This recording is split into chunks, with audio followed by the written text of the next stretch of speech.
say that everything's been said, but not everybody said it. So if you have something relevant, we'll go for it. Okay, roll call, please. Mr. Burke. Here. Mr. Jones. Mr. Hart. Mr. Gillet. Present. Mr. Bordino. Present. Commissioner Inman. Here. Commissioner Kehoe. Here. Commissioner Modaffo. Here. Commissioner Tavallone. Here. Chair Alvarado. Yes. We have a quorum. Thank you very much. We'll have the welcome to the region, Mr. Liccardo. There he is.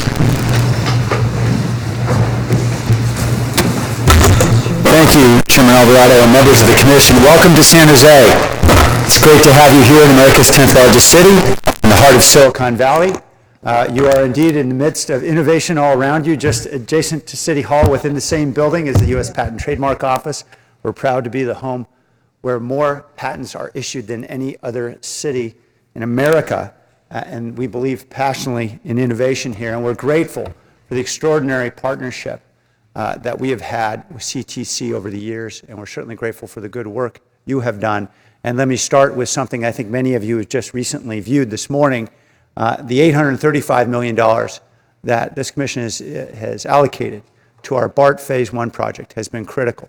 And that is a model, I think, not just here in the region, but nationally, for a project that is a year ahead of schedule, that is $75 million under budget, that will be open in November of next year, delivering tens of thousands of riders. And we know when we get it completed all the way through Diridon Station and on to Santa Clara, over 90,000 daily riders.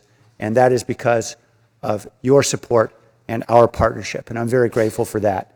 We certainly have many other projects we're partnering on, including the expansion of capacity and modernization of a rail system that was built under President Abraham Lincoln that is finally going to be electrified and expanded in capacity. It's bursting at the seams. I'm talking about Caltrain, of course, bursting at the seams with 65,000 riders daily. It is linking the key hubs throughout Silicon Valley and providing so many of our innovation workers the path to get to and from work. We, of course, are also working with you in partnership on high-speed rail along that corridor as well. The opportunity to be able to connect Silicon Valley to the Central Valley, and we hope very soon thereafter beyond, will be a transformational project. We know that will be a great legacy for future generations. But here in Santa Clara County, we're particularly focused over the next couple of weeks on a little measure that one of your colleagues has been working particularly hard on, that is Carl Guardino, who has led with the Silicon Valley Leadership Group several ballot measures for our Valley Transportation Authority. This, of course, will complete BART all the way through San Jose and Santa Clara, providing us for the first time with a ring of rail around the bay.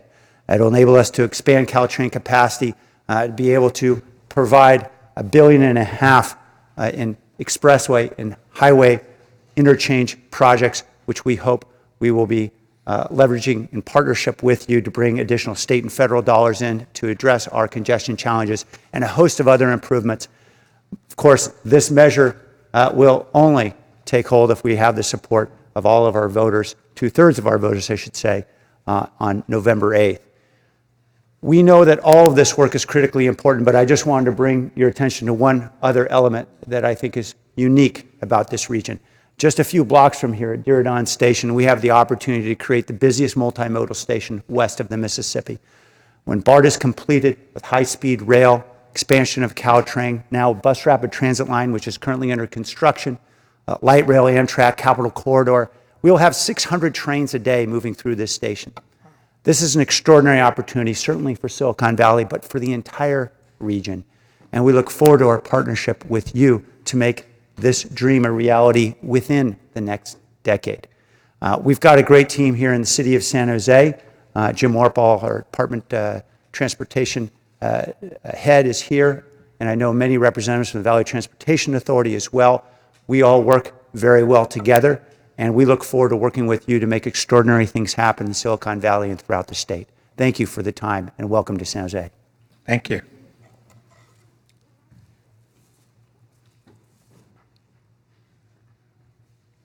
That's it. Okay. Chair will entertain a motion to approve the minutes. Motion by Tavaloni, second by Kehoe. Any questions? All in favor, please say aye. Opposed? Ayes have it. Commissioners meeting for compensation. Second. Moved by Gilmetti, second by Kehoe. Questions? All in favor, please say aye. Opposed? Ayes have it. Executive Director's report. Commissioners, I have a few items to report at this meeting. First, as you know, the Commission participated in a town hall event that was hosted by Kern Council of Governments in Bakersfield on September 14th and 15th, and Jose Oseguera will provide a brief overview for you of some of the highlights from that meeting. Yes, thank you, Executive Director. In regards to the California Transportation Commission, they attended, as our Executive Director has mentioned, the Kern Council of Governments Town Hall meeting that was held in Bakersfield on September the 14th and 15th. Commissioners in attendance included Chair Alvarado, Vice Chair Inman, and Commissioner Dunn. The first day gave the Commission an opportunity to understand the region's transportation challenges and growth needs through a number of presentations that effectively demonstrated how limited transportation dollars have been used to meet rural mobility needs in this agricultural community. Improvements on Interstate 5, State Routes 99 and 58 underscore the urgency of strategically investing scarce transportation resources to foster growth by more effectively moving goods, people, and services on a regional and statewide level. The second day provided the Commission with a tour of the Tehachapi Corridor Project, which served to reinforce the value of funding transportation enhancements in this pivotal freight corridor area to increase California's economic competitiveness. Okay, and Commissioners, I also want to ensure that you know that Commissioner Yvonne Burke was also in attendance at the town hall meeting. And also an update on future town halls. We have received invitations from the Imperial County Transportation Commission to hold a town hall meeting in El Centro in Imperial County on April 12th and 13th in 2017. And then another invitation from Mono County Local Transportation Commission that they will host the commission at a town hall at Mammoth Lakes in Mono County on September 13th and 14th, 2017. The commission has also received an invitation from the Central Coast Coalition through an invitation received from Debbie Hale of the Transportation Agency for Monterey County for we're working on a 2018 town hall that would be in either the Salinas or Hollister area. So, Commissioners, in addition, wanted to give you an update that I was able to meet with our newly assigned attorney with the Attorney General's office, and Commission staff will arrange for a short retreat in December, at which time you would be able to meet this new attorney. And with that, one other thing I wanted to mention is that I was informed that Solano Transportation Authority has nominated the Commission for the 2016 Partner of the Year Award. And while the Commission may or may not be a recipient of that award, it's a true honor, and wanted to let you all know. I'll provide you information on that event. It's to be held on November 9th. Lastly, Commissioners, you have before you a final text of the annual report. It also includes a short handout that summarizes the Commission's accomplishments in 2016, as well as legislative recommendations for 2017. With that, Commission staff recommends that the Commission approve this 2016 annual report to the legislature and authorize staff to make non-technical edits to finalize and distribute this report in time to meet the statutorily mandated timeframe of December 15th. So this is in action. Motion by Tavaloni or Madaffer, second by Kehoe. Further questions? All in favor, please say aye. Opposed? Ayes have it. That concludes your report. Commissioners, that concludes my report. Commission reports. I would like to say that couple of 2 or 3 weeks ago, Ray's band and Joe's Thugs played our softball game in San Bernardino, where we raised, I believe it was in the neighborhood of $18,000. And let me tell you just a little something, and I know, Chairman, that we've got to move on, but I was accused of bringing a semi-pro that was on our team. That was totally false. It was not happening. It didn't happen. But anyway, in about the third inning, and in the third inning, we were down, I believe, somewhere around 4 or 5 runs. And then we got to the sixth inning, and we played 6 innings, and that was it. And we were up, and I think we were 4 runs behind. At one time, we were 11-1. So we were all talking in the dugout and said that on this last inning that we were going to do something and we were going to win this game. And you know what? We had 3 on, needed a home run in order to beat and win the game, and that's exactly what we got. And Malcolm, I know you got a home run, and I know you hit a couple of others, and you did a great job, and I want to thank you, but you also want to realize that this is our 4th out of 5. I know you were a little unhappy, but I'm sorry for that, but we did raise money and we did do something good. But It thank was the you for most being- exciting walk-off grand slam foul ball I've ever seen. You mean after he hit it, you never saw it? But thank you. It was great, and we were so happy that we were able to raise that $18,000 for the kids that needed it for scholarship. Thank you. I just want to add thank you to our hosts in Bakersfield for the Tehachapi tour. It was great to have. I think there was a total of 80 folks, a lot of our elected officials from the region, so it was really great and really a good appreciation of how complicated that project was. So appreciate the effort. Thank you. Anybody else? Very good. We'll go to the Secretary's report. Good afternoon, Commissioners. Brian Annis today for Secretary Brian Kelly. I thought I'd spend this time to update you on another significant transportation meeting going on today. The California Department of Motor Vehicles is having their workshop in Sacramento today on the new draft of the autonomous vehicle regs.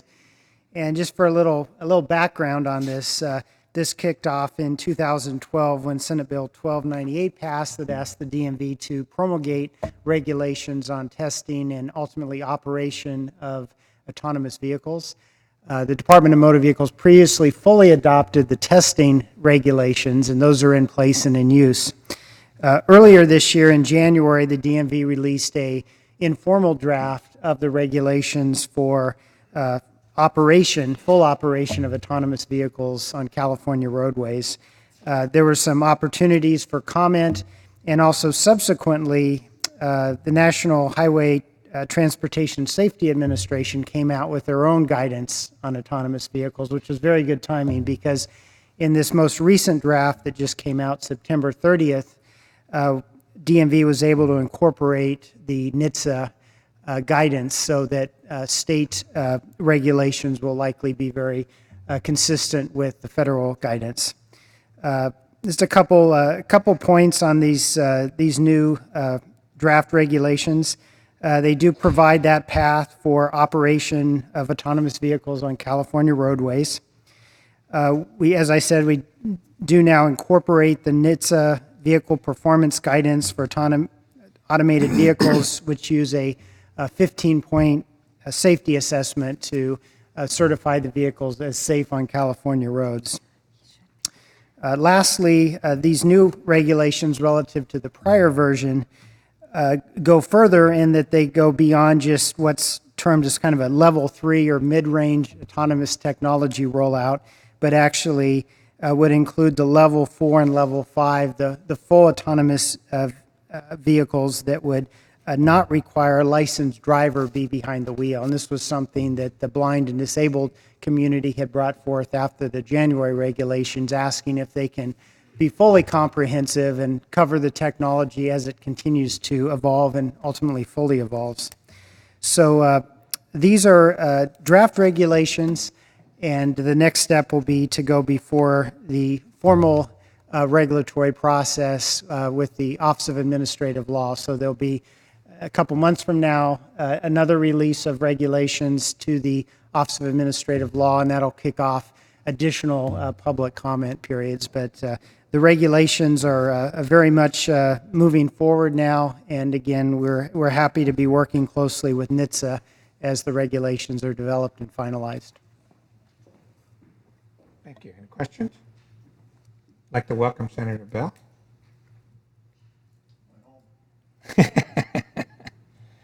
Malcolm. Thank you, Mr. Chair and Commissioners. There's a few items I'd like to share with you, and I'll try to be as concise as I can. A few personnel changes. Many of you may be aware that all of our friend Charlie Fielder up in District 1 is retired at the end of last month. I think he'll be making a cameo appearance when we cut the ribbon on the Willits bypass, but I'll come back to that in a minute. In the meantime, somebody you may be familiar with, Mr. Tim Craggs, who is our Division Chief of Design, will be filling in while we go through the process of making a permanent appointment to District 1 District Director. Along those same lines, Katie Benoit, our Division Chief of Planning, is retiring at the end of this month. So certainly in the last couple of weeks, we'll be wishing her well and thanking her for her long years of service, working in the district as well as in headquarters, and at one time she was the Chief of Staff in the Director's Office as well. While we work to backfill that position, Jim Davis will be backfilling on a temporary basis the Division of Transportation Planning. Jim will be making a presentation to you today in his current role as the Division Chief of Project Management, but at the end of the month, we'll ask him to fill in as the Division Chief of Transportation Planning, and I thank Jim for his willingness to do that. I just returned from a trip to go to the 23rd Annual World Congress on Intelligent Transportation Systems. I had the opportunity to participate and talk and make presentations on several different subjects, from big data to autonomous vehicles and connected vehicles to the road charge. I also had an opportunity to represent California. California was one of 7 states representing the United States at a high-level policy roundtable with ministers of transport from other countries, as well as mayors from major cities and then several states from the United States. I also had an opportunity to meet one-on-one with the Minister of Transport from New Zealand, as well as executives from the Australian states, the 8 Australian states. So it was a very busy trip for me. I would be more than happy to share my trip report on that World Congress with your Executive Director, and she could feel free to share that with you if you have any questions on that. But there's a lot going on in intelligent transportation, from big data to connected vehicles to autonomous vehicles and efficient freight movement, as well as efficient people movement. And there was a very large representation of exhibitors and vendors that were there as well. So I would try to capture all that information and share that with you in the near future. There's a couple policy issues that we have recently released or are working on. Specifically, we do local development and reviewing local development projects. We have a review program for intergovernmental review of projects that are going on, and our workload in that throughout the 12 districts is probably 18,000 projects a year that we look at. Probably about a third of those require comments on those. We needed to update those guidelines and how we approached reviewing those projects based on our most recent strategic plan, as well as updating it to be consistent with SB 743. And those interim guidelines were released at the beginning of September and are made available, and hopefully your Executive Director has a copy of those, and we'd be more than happy to follow up with any questions you have on those. Another effort that we have underway is to conduct a climate change vulnerability assessment of the transportation system. Given some of the challenges that we have with inundation or sea level rise, as well as extreme storms, we have to assess the vulnerability of our transportation system, not only vulnerability from those incidents, but also how quickly we can recover from those and build those into the planning process for our future projects. And that effort is ongoing as well. And we'd be more than happy when the time is right and we have initial reports back on the vulnerability of the system, which we are working our way through district by district. We'd be more than happy to make a presentation on that at a future meeting if you desire. I would like to talk about 2 dates we have coming up on milestones for notable projects. On November 3rd, we will have the ribbon cutting for the Willits Bypass project, and on November 29th, we will have a groundbreaking for the I-5 North Coast Corridor Project Phase 1 in District 11 in the San Diego area. Both those projects are significant projects to the state of California, so I thought that I would highlight those to you. Some updates on the Bay Bridge. We had a successful implosion of the Marine Foundation E5 last Saturday, October 15th. Pier E4 is scheduled for Saturday, October 29th. We will do 2 implosions this month. The implosion on 10/29 on Saturday will require a traffic break at about midday. Same thing that we had to do last Saturday for the implosion of E5. Another notable milestone on that project is that the westbound ramps, which are a City of San Francisco project, will be opening late this Friday or early Saturday. And then soon after that, the closure of the existing ramps. But again, the new westbound on and off ramps will be opening up at the end of this week. The bike path work on the bridge has been completed. There is a wrap-up work being done on the island to accommodate cyclists and pedestrians when they get to that stage. But we anticipate that beginning October 23rd, that the Alex Zuckerman Bike and Ped Path, which is 4.5 miles stretching from Emeryville all the way to the island, will be open on weekends and holidays from 7 a.m. to 6 p.m. And then there will also be a shuttle to help accommodate cyclists to get to Treasure Island and help facilitate that movement as well, because the island still has a lot of construction going on, as well as improvements that need to be made to accommodate peds and bikes when they get to that stage. So that is ongoing, but very good progress on that. The implosions of the rest of the Marine Foundation will extend out to next year, and then the last ones in 2018. The demolition of the aerial portion of the project continues to go as scheduled and on plan. The last thing I'd like to do, as expediently as I possibly can, is recently the Excellence in Transportation Awards were issued in several projects. Note the California Transportation Commission's contribution to those projects, and I'd like to present those awards to you as well as some of the other local partners on those projects. And I have 5 projects, but if I can just mention them, invite parties up and hand them to them, and then if they want to do group photos, they can do group photos. But the first one is the 2016 Seismic Safety Award, and it is for the self-anchored suspension structure of the new East Span, and certainly the Bay Area Toll Authority, BATA, Caltrans, and the California Transportation Commission played a very important role on that in the form of the Toll Bridge Program Oversight Committee. So if I could, I know Peter Lee is here, if I could invite Peter Lee from Bay Area Toll Authority. And I don't know if Brian Maroney is here. If Brian Maroney was here, I would ask him to come down. If not, I'll ask Bijan to come down. And then either Susan or Stephen Mahler, if I can invite you down, and I will present these awards to you. But these are the Seismic Safety Awards for 2016 for the new East Span.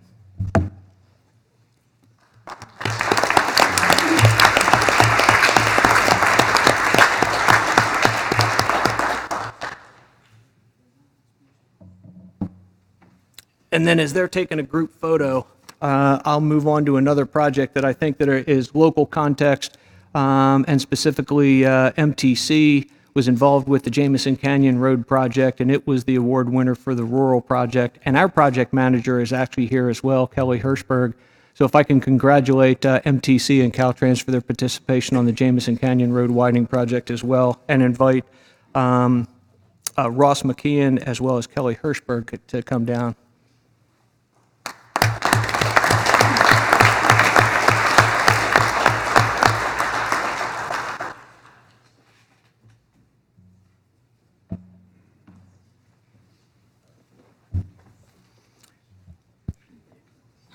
Another local project, the Sloat Boulevard Pedestrian Hybrid Beacon System, was a transportation system operations, and certainly along with Caltrans, the City and County of San Francisco, and the Department of Public Works played an important role in that project. And I believe Ophelia Lau is here to be able to accept the award for the city and county of San Francisco. So congratulations to the city for their participation in the Sloat Boulevard pedestrian hybrid beacon system.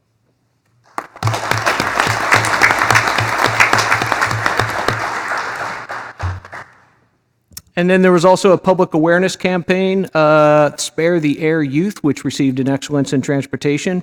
And there are multiple parties that participated in that, including MTC, Alta Planning, and the Bay Area Air Quality Management District. And I believe that Hannah Day Capel from Alta Planning, Christina Chu from the Bay Area Air Quality Management District, and Leslie Laura Enriquez from MTC are here, if I can invite them down also as well.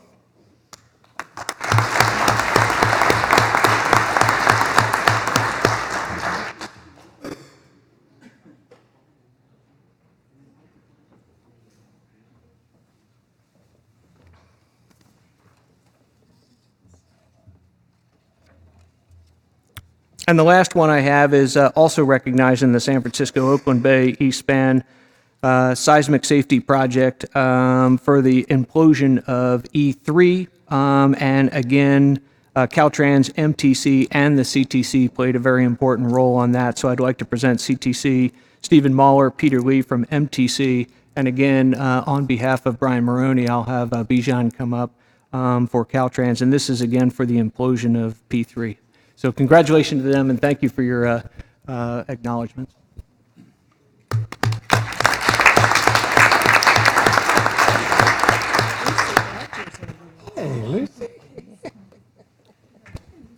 And if I can have a drop the mic moment, I think we have a short video of the implosion of the E5, which happened on Saturday. These don't work.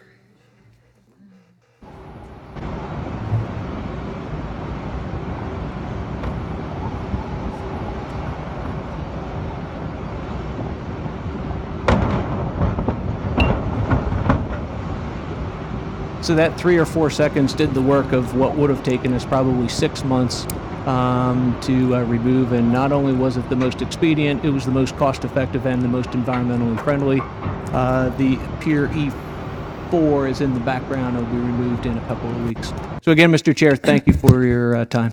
Malcolm, just a second. Can we get it on our screens, or is that possible? Down here on these monitors? All right. Proprietary system, we're in Silicon Valley. Jim?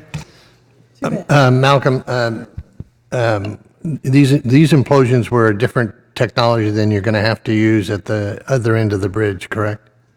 And what are we going to do to get those piers out? So as the bay gets shallower and the piers are not hollow and they're more solid, there may have to be a different methodology. We're still in discussions to potentially leave 3 to 5 piers at the very easterly end in place for other utilization, such as a fishing pier and that sort. But there may be the necessity to remove some of those through typical mechanical means because of they're solid and they're shallow. Thank you. Any other questions? Hey, Malcolm, what happened to the south? We got skunked and all of that. Are you talking about the fast lane freight program or these presentations? I just want our SoCal teams to win a prize every now and then. So one thing that I can do, and I should clarify, I can provide the executive director with a list of all the engineer excellence in transportation awards. I only presented the ones that were here local to MTC as well as the CTC. And other agencies, but I can provide the entire list of all the award winners so that you can circulate that. We go. We're all one state, Fran. We're all one state. Those of us down in the south, we were feeling left out. the south over here was kind of feeling a little gypped, so. You did great, Malcolm. We're all one state. Location. We're all one state, especially the north. Thank you very much.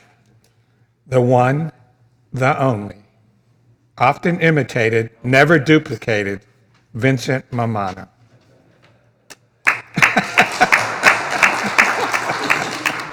wasn't invited for any of the plaques.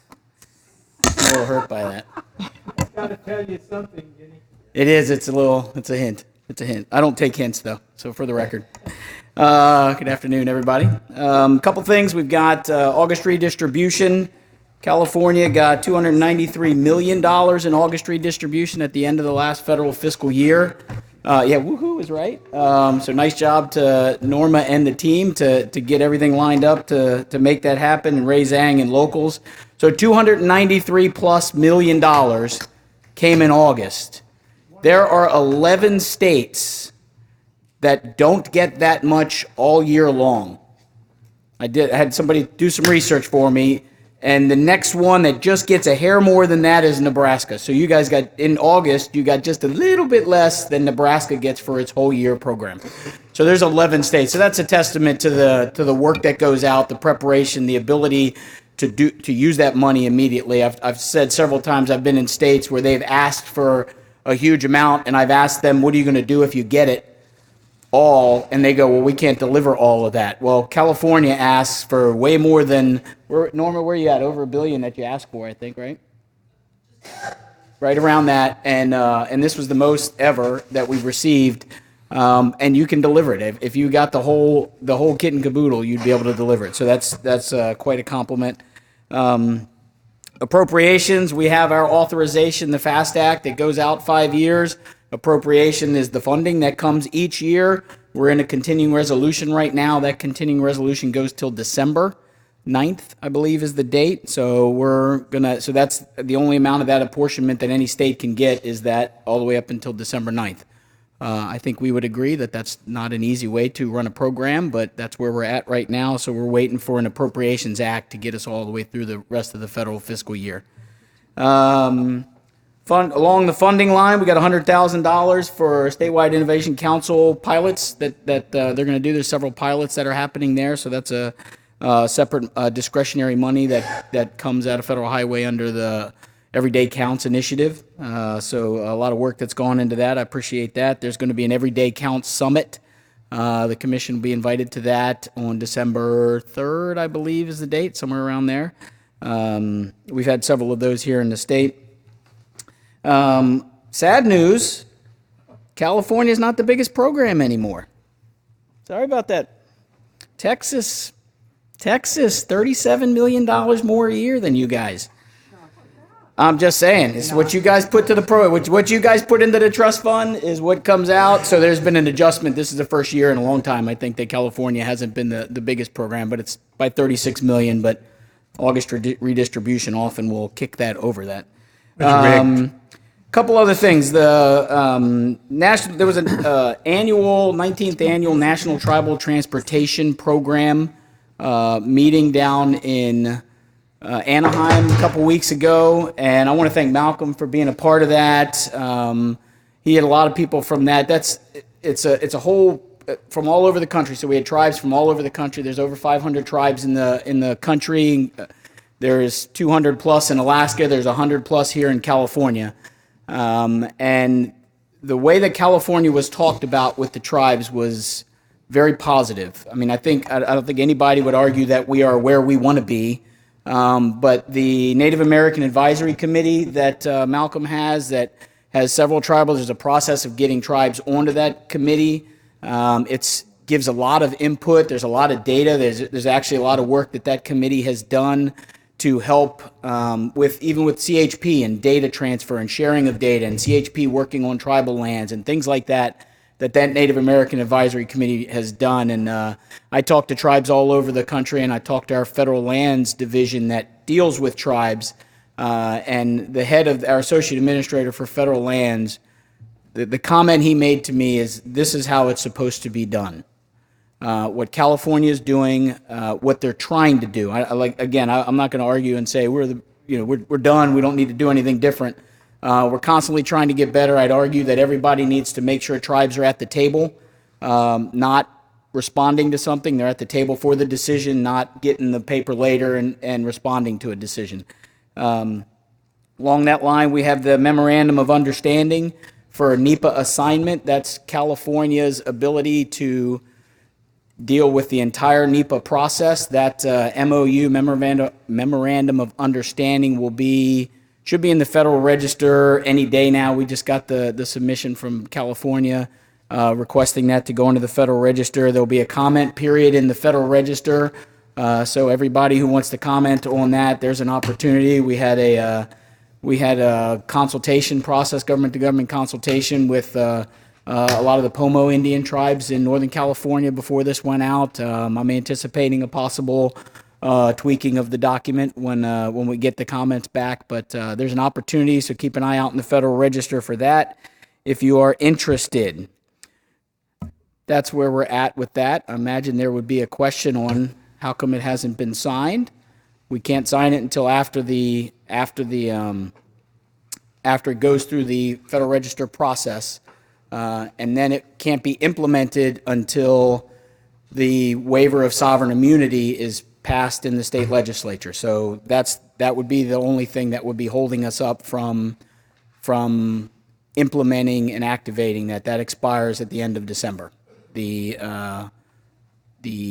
waiver of sovereign immunity, and that's your ability to defend the documents in federal court. And that's the only way that this NEPA assignment can happen if the state waives sovereign immunity. That makes sense? But that expires on December 30th or at the end of December. Without that, we don't move forward. I mean, we go back to Federal Highway doing all the documents. I think that's all the things I had to cover. Any questions? Vince, on NEPA, what if the state doesn't act in time? What happens? I know it expires, but how do we get it back again? You got to act. It's until you act, we can't get it back. Once you act, we can reinstate it. But until that happens, then the document. So we've discussed this. We're working on a transition plan. But what would happen is I actually personally would sign the documents, and I'm not going to sign any document that I haven't been a part of or don't know anything about. So I'm going to get the documents. I'm going to have to review it. Federal Highway will have to do legal sufficiency. So any document that's caught up in that window is going to be delayed. I would think it's going to be. There are some documents that are just checkbox because it's a plan or a study or something like that. But if it comes to a major construction project and an EIS or something like that, or an EA or a big CE, categorical exclusion, then that would delay the signing of it. But once the sovereign immunity legislation gets in place, if it gets in place, once that happens, then we could kick it back in immediately. Well, I mean, Immediately? one thing for Vince to note is, as part of the transition plan, Vince doesn't have the staff to do this work right now because we've been doing it since 2007. So he has to hire up staff to take that responsibility back. And no one would want to work for me. Well, there may be some truth to that. I know. Brad? Vince, I'm sure it was just a simple oversight, but Federal Register came out with our freight advisory guidelines, and I know you meant to mention it because we're such a important state when it comes to moving freight. But according to your documents, the U.S. in 2015 moved 49 million tons a day of stuff. So do you want to highlight? Thanks for highlighting that. I appreciate that. I like to give you a little shine in my presentation too, Fran. You know, I don't want to steal all the thunder. Chair Fraser. I don't think your mic's on. Back on the NEPA issue, we'd love to support the delegation, and it's in our funding plan. So moving forward, and as that plan is successful, so will that delegation. Very good. Anybody else?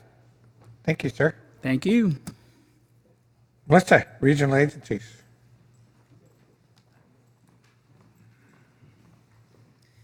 Good afternoon, Senator Bell, Assemblyman Frazier, Chair Alvarado, Commissioners, Susan. I wanted to just recognize briefly that Melissa Garza of Fresno will be back in December, so this is my second and final time up here as interim moderator, and I'm looking forward to that. The RTPA group discussed several items. We presented recommendations on improving delivery of ATP projects. with requests for regions, CTC, and the legislature. Commission staff was very receptive and highlighted some suggestions that we could discuss and potentially move forward on within existing guidelines, and some that we can discuss maybe through the Cycle 4 guidelines. We discussed the 2018 STIP guidelines. They were very difficult conversations, and more discussion is needed. And I would just make the observation that there is a desire of several regions to return to an equity equilibrium status and to increase regional choice. And these desires are counterbalanced by the desire for a priority on meeting prior state commitments. And it would just be easier to reconcile these if there were a positive fund estimate for 2018. So we will continue discussing this through, the RTPA group and subgroups, and we will hopefully return with some suggestions that can be constructive for getting through it. And I just want to say on the freight topic, we heard from both Caltrans and CTC staff that are they're heading up the work of identifying corridors and developing guidelines. Each of these impacts future federal funding for freight, and so there wasn't like a big message to deliver other than that, but I wanted to thank Commission and Caltrans staff on their diligence in starting both of these processes. Thank you. Questions? Thank you. Maura? Good afternoon, Commissioners. Maura Toomey, Chair of the Rural Counties Task Force.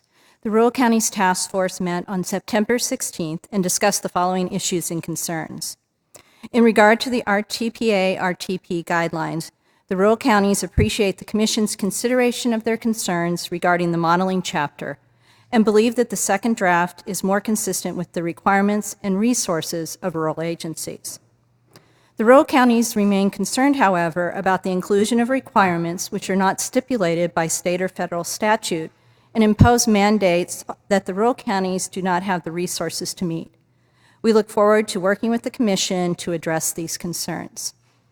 And on the freight, the rural counties appreciate that Caltrans has appointed or has listed 5 representatives from the rural RTPAs to be part of the working group to determine the rural priority corridors. That concludes my report, and I'm happy to answer any questions. Thank you, Maura. Self-help counties.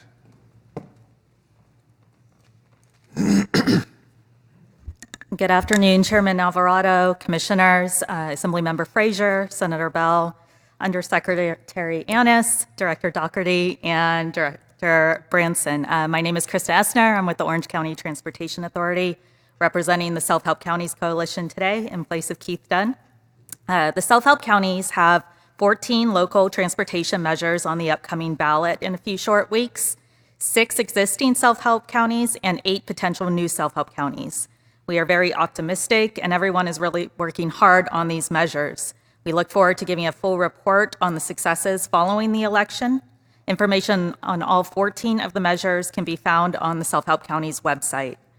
We, like others, are also remaining optimistic that a statewide funding solution can be reached. We would like to recognize and commend Senator Bell and Assemblymember Frazier and their staff for continuing to work to develop a stable source for the legislature to consider. Self-Help Counties Coalition continues to work to find a solution for the FAA loss of funding triggered by a new interpretation of a FAA rulemaking finalized on December 8th, 2014. In our view, it misinterprets the statute related to taxes on aviation fuel. As Congress continues to develop a framework to consider for an FAA reauthorization bill, we will continue to request the inclusion of language to affirm that it was never the intent of Congress to divert voter approval general sales tax revenue to airports. This clarification will preserve the trust California voters have placed with our local counties and transportation agencies when approving local sales tax measures designated for specific purposes. Self-Help Counties Coalition is working to build a broader coalition beyond transportation agencies and outside of California.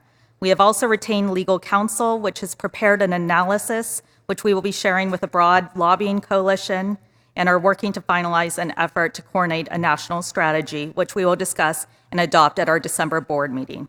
We look forward to keeping the commission informed, and I will share any questions you may have on this matter with Keith, and he could address at your next meeting. And last but not least, Focus on the Future is taking place on December 4th and 6th in Los Angeles. We hope you all plan to make it out there for the 27th annual conference. That concludes my remarks. Questions? Thank you very much. Item 13, Garth. Good afternoon, Chair and Commissioners. Tab 13 is an informational agenda item, and we're fortunate today to have Doug Davenport, who's the founder and CEO of Prospect Silicon Valley, for our Innovations in Transportation agenda item today.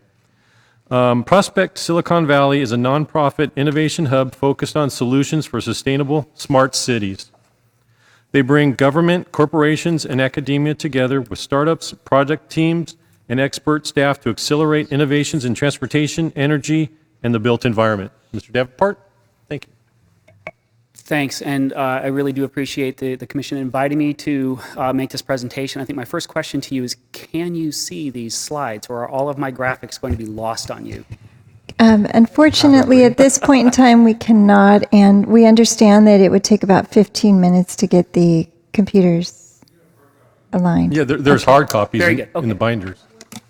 So again, I do appreciate the opportunity to be here and make some comments. I understand I have about 10 minutes, so I'll be brief. I am the founder of Prospect Silicon Valley. We are a nonprofit urban tech innovation hub. We're working with startups and with product teams that are launching new technology into areas like transportation and really representing what we hope is going to be some fundamentally very important transformations in these spaces that are going to lead to much higher quality of life and really address some of the challenges that we see coming. So let me hope that this works. So why do we care? Well, I just wanted to put AB 32 in one slide and maybe give you a perspective on this. As we look at the kind of carbon reductions that we expect to see as a state here, it's also being met with a fairly massive increase in population. So globally, we're looking at 10 billion people on Earth by the year 2050, 80% of which will be in cities. That largely will be roughly the same in California. What that equates to, if you think of it this way, is in the United States by 2050, there'll be more people living in cities than we have in the United States today in its total population, even if you add in our state of California one more time. So the stress that you'll see when it comes to things like transportation infrastructure is fairly clear. There's going to be more people, and we want to see a much lower carbon sum for those people living in this state, and there's a major challenge there and a major opportunity for new technology to really fill that gap.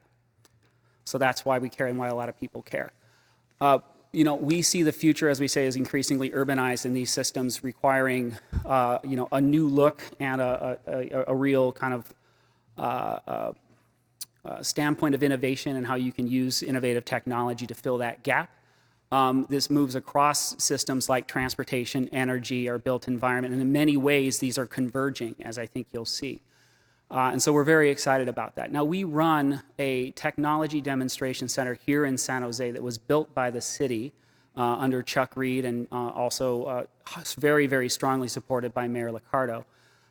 It's a facility that is industrial. It allows a large number of our clients and sponsor companies to both develop and demonstrate emerging technologies in areas such as transit, connected car, electric vehicles, and others that are important to this conversation.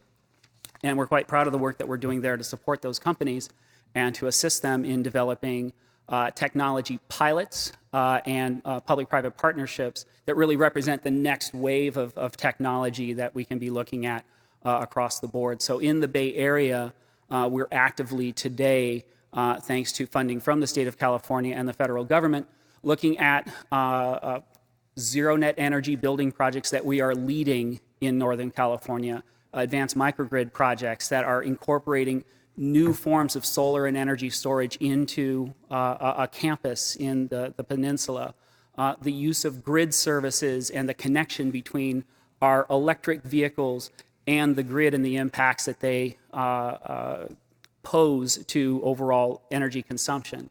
as well as work that we're doing down here in the valley around advanced transit, connected vehicles, and even autonomy that we're working with a number of organizations, and including the VTA and the city of San Jose in looking at those kinds of projects. So it's an exciting time that we're in, and I just wanted to focus on 3 areas of technology. Now, I realize that I'm preaching to the ultimately converted here, but let's kind of reflect on 3 areas that we think could have really huge impact on transportation as we know it today. So the first one is the electrification of transit. So I think, California has an incredible startup culture. And there's an incredible startup in California called Proterra that is launching electric buses. Now, this is possible because lithium-ion battery technology has plummeted in price over the last few years. What used to be $1,000 a kilowatt is now less than $250 a kilowatt. And the total cost of ownership of a full-size electric-powered bus is now not just competitive with the conventional technology, there's an advantage. And that's going to lead to what we hope will be an electrification of what's been a largely diesel-dominated system. So this is a big deal, and it's a big deal for the environment. It's a big deal for that carbon picture, but it's also a big deal because as you make that switch, not only are you switching to electric buses, you're switching to new forms of infrastructure, new forms of fueling, new forms of maintenance, new forms of new trained workforce that will all be geared toward an electrified transit system. I'm very excited about the fact that down here VTA has committed to transforming its entire bus fleet over time, over the next decade, to zero emissions. What's going to happen as a result is going to transform how you look at electricity as a form of fuel, how you look at the bus as a form of service, and it'll be a gateway to other things that you're hearing about, such as autonomy. Because we think that's really exciting. I think that it's worth noting that this is not insignificant. If you think about a 500 bus fleet in VTA, it's carrying around the energy that would essentially power 8,000 homes. So this is a really big deal, and if you scale this statewide, we're talking about a significant shift from fossil fuels into electricity, which is great for the carbon picture. The next thing I thought I would talk about a little bit is autonomy. Okay.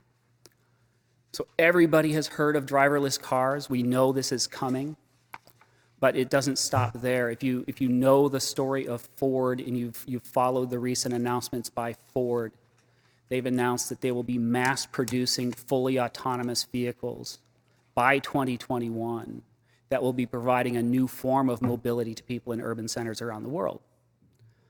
In California, the Palo Alto Ford Innovation Center is driving that work, but they haven't stopped at cars.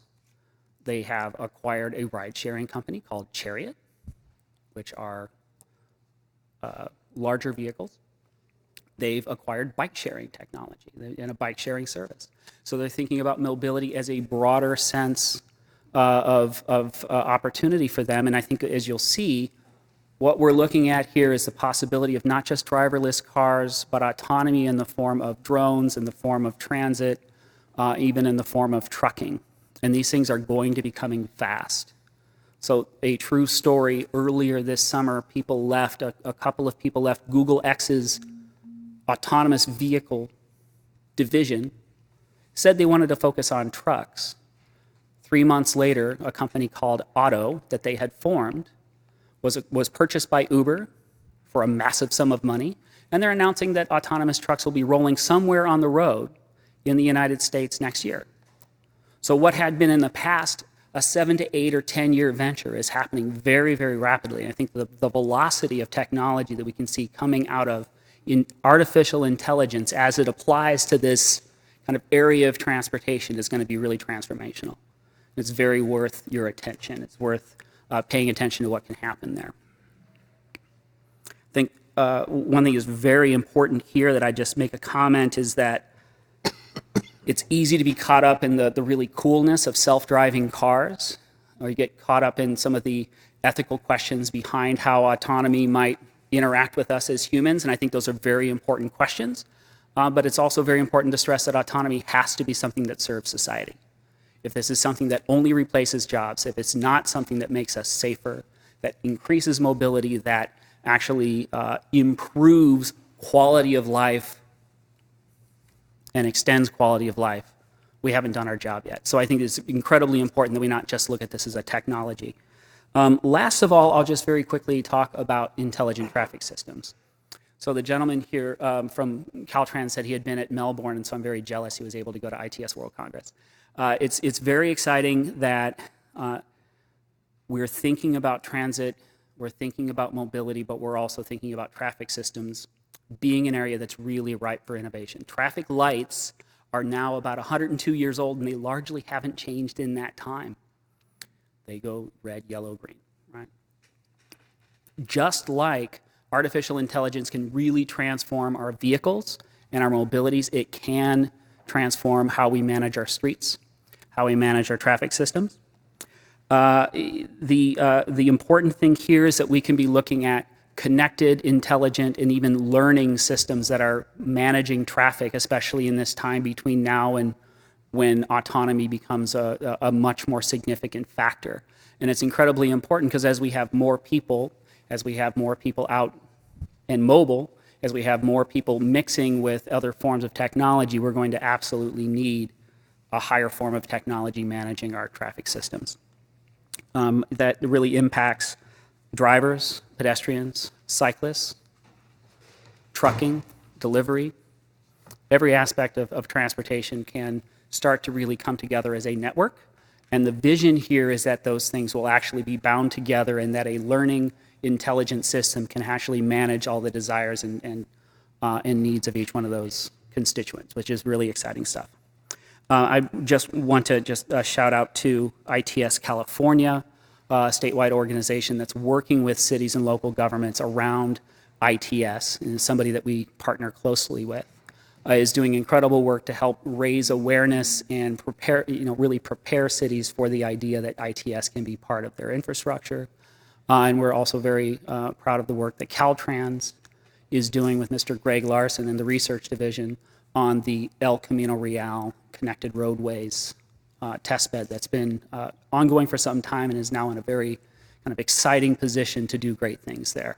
So we think that we're really in great shape here in California to really be a leader in these areas. And I think that the more that we can do to bring together public sector, corporates, the startup sector, as well as the research community to really work productively in these areas, we're going to see some great progress. So with that, thank you very much. Questions? Thank you. Thank you. Eric, item 14. Commissioners, can you hear me? I don't know how well this microphone works. So item 14 is the state and federal legislative matters. As you know, the regular session ended on August 31st, and in 2016, the commission voted to support 15 bills. Of those, 5 made it to the governor. That's pretty good, actually. And 4 of them were signed, with one of them unfortunately being vetoed. In addition, there were 4 other bills that impact the commission, and those reached the governor's desk. 2 of them were signed, and 2 of those were vetoed. The staff is developing plans to implement the new requirements in those bills and will present on them at the December meeting. All of these bills are outlined in your item, and if you have any questions on them, I'm happy to talk about them, but if you don't, I don't want to take too much of your time. There's also a list of all the bills that the commission has been monitoring in 2015-16 session, and if you have questions on any of those bills, please let me know. Other than that, that concludes, I think, the presentation on this item. Very good. Item 15. Right, item 15. This item involves the NEPA assignment that Mr. Momano brought up earlier. On October 3rd, Caltrans sent to the commission a letter describing their concerns over the expiration of the waiver of sovereign immunity. This is awfully confusing because there's a lot of words in there, but essentially this authority that we've had for 10 years in statute has been renewed twice, is expiring at the end of 2016. Without the waiver of sovereign immunity, the Caltrans can't do the NEPA assignment. So in this letter that Caltrans sent to us, they laid out a couple of options for the legislature to consider to try to address this problem before the waiver expires. And to talk about that, Katrina Pierce from Caltrans is here just to kind of describe some of the concerns if these aren't being, if this isn't addressed, and what might happen moving forward. At the end of her presentation, staff has drafted letters for you to consider sending to the legislative leadership, urging them to take action on this item, on this matter, because if we don't, costs increase, and we, as you know, are short on dough. So with that, Ms. Pierce can talk about the letter. Thank you. Katrina Pierce, Chief of the Division of Environmental Analysis for Caltrans. Good afternoon. Director Doherty did submit a letter to the Commission on October 3rd regarding this situation that we're in. This is our NEPA assignment program that we've been successfully implementing for about 10 years now. It has resulted in a substantial savings in our ability to negotiate with federal regulators as well as complete environmental documents in place of federal highways. So it's been a very successful program. We're about to renew our agreement with Federal Highways to carry on this program. But as Mr. Mamano mentioned, we cannot carry on this program without the waiver of sovereign immunity, which basically allows us to defend these documents in court. So it's a very, very important component to carrying on the program. It expires at the end of this year. So if we don't have legislation to continue that, and we were hoping to have a permanent continuation of the sovereign immunity so that we could continue this program, then we will not be able to do the NEPA work at Caltrans. We'll still be doing a lot of the studies, et cetera, but we will still have to go through federal highways to get to the federal agencies. And as Mr. Mamano mentioned, they will be required to sign the document, so they'll want a lot more involvement in it. I'm just here to answer questions if you have any on the letter. There is one point in the October letter from Director Doherty that indicates that we were exploring non-legislative options for this. Since the letter was written, we've looked into that, and there are no options for that. So it is really needs to be passed by the legislature. So I did want to make that clarifying statement today. Was there any? I know there were a few questions for Vince, but if there are any more, I'm happy to answer them. And maybe I ought to address this to the two chairmen next to me, but I don't know, why didn't we have a separate piece of legislation for this? Why did we have to combine it with the funding bills?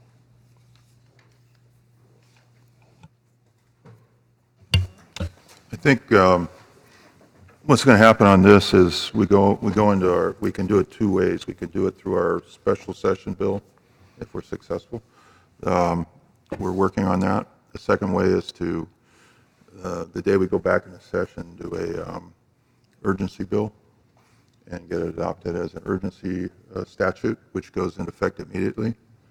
So I would predict that second method would probably be the one that would happen. It could go into the special session. It will be part of the special session bill. I think we're open to any way we can do it so that we can statutorily come to conclusion on this by January. So.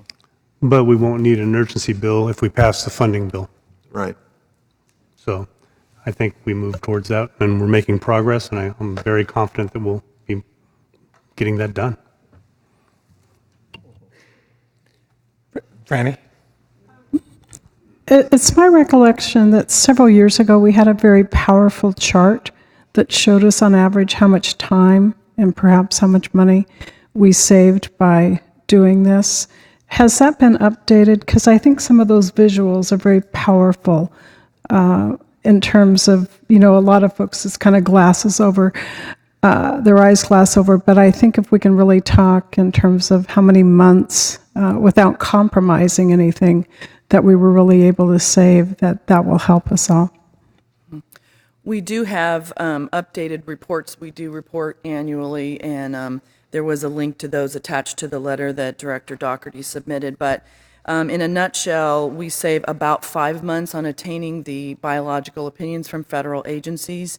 We're saving approximately 5 to 10 months, depending on the projects, for our finding of the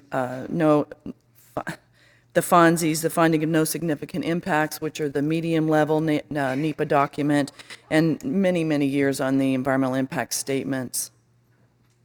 Maybe we could just put that into some crisp visuals that will help folks understand that, because they don't go down to the links all the time. But I think just 3 or 4 nice images to help us tell the story.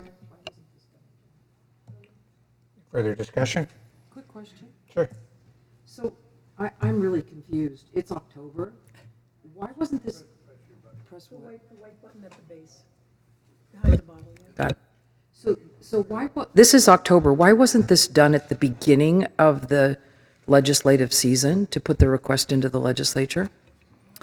The requests that we put in were under 2 bills in July, and I think because of the legislative session, it was determined to eliminate the 1 bill and put it into the special session bill. It wasn't necessarily a late request. It was folded into the special session was? conversations as a reform, and it's locked up there. Now we're up against the wall on the clock. So, but it was the conversation was moved over to the special session. Further questions? Thank you very much. Thank you. So, Commissioners, we have a letter that we're going to need your approval on. I would suggest, only because of the late information that we just got from Caltrans, that there is a sentence in the letter that we're sending to the legislature, we're proposing to send, that says that in the letter, Caltrans states that it's exploring non-legislative options for providing the necessary limited waiver of sovereign immunity. Given the fact that Caltrans has explored those options and had found none, staff would suggest that we strike that sentence from the letter before we send it to the legislature. And with that change, staff asks for your approval of the letters. So moved with the sentence deleted. Motion by Manaffer, second by Taglioni. Further questions? All those in favor, please say aye. Aye. Opposed? Ayes have it. Okay, item 16. All right, hello Commissioners. This is an information item. We wanted to be sure that you know that there is sufficient capacity for you to advance the STIP projects included later in this agenda. Projects identified for advancement meet the advanced policy criteria. Staff will continue to work with Caltrans to analyze future STIP capacity to determine if we can accommodate additional allocations at future commission meetings.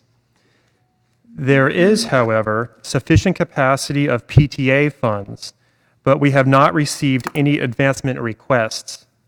We are encouraging agencies to advance projects that are eligible for PTA. You will find a book item regarding budget and allocation capacity in the agenda. Stephen Keck from Caltrans Budgets will present this item. His presentation will include some updated information to that found in your book item. Mr. Keck. Thank you. Good afternoon, Chair and Commissioner. Stephen Keck with Caltrans. And before I do get started, I want to point out that for the first time, we do have a written book item in your package accompanying my verbal update at the commission meeting. It provides a little bit more detail, especially with regards to what we've allocated to date and some background information about what I'm going to talk about today. But it's always my intention to give you the most up-to-date information at these briefings. So we'll start with allocations to date, the very first slide that I always show. Through August, the Commission has allocated about 31% of total capacity, just over $1 billion. This is a very good start to the year. Where we were last year was at about 20%, and we were very successful last year in using all the available capacity on the stop side and almost all on the STIP side. So we're in very good shape to begin the year with allocations. Now I want to talk very briefly about state transit assistance. This is funding that is generated from the sales tax on diesel. It is transferred by the state controller to transit operators at the local level up and down the state. At the last meeting, I mentioned that the 2 quarterly transfers that were due in May and in August were delayed. And at that time, I reported that the controllers that indicated to Caltrans that that might occur or would occur by the end of August. However, that did not happen. And as of the time we wrote this book item, which was just Friday, the controller had still not made those transfers. But I found this morning that the controller began making transfers last night and is completing all of those transfers today. So as of right now, $147 million in delayed transfers is now in the coffers of local transit agencies. So this is much anticipated funding, and this issue is more or less laid to rest. If I can, I'd like to move on to a very brief discussion about cap and trade funding. This came up, I think, at the last commission meeting where we were talking briefly about the disappointing cap and trade sales. So this is funding that is generated from emission allowances that are sold at auction on a quarterly basis. And primarily with regards to what we talk about here, 10% of that funding off the top funds the Transit and Intercity Rail Grant Program. And so this is a very important fund source for that program. However, recent auctions have generated disappointing revenues. In fact, I think it's $18 million total combined revenues from the last two auctions. That's the bad news.